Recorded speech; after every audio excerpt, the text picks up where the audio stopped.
Mahigit 24 na milyong pisong halaga ng illegal na vape products ang nasamsam sa isang milk tea shop sa Baclaran, Parañaque. Ayon sa Department of Trade and Industry, dati na nilang ipinagbawal ang brand ng vape na nakumpiska.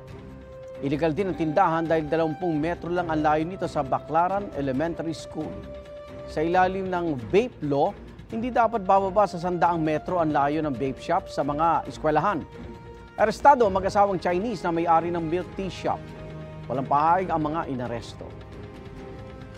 Igan, mauna ka sa mga balita. Mag-subscribe sa GMA Integrated News sa YouTube. Sa mga kapuso abroad, subaybayan nyo kami sa GMA Pinoy TV at sa www.gmanews.tv.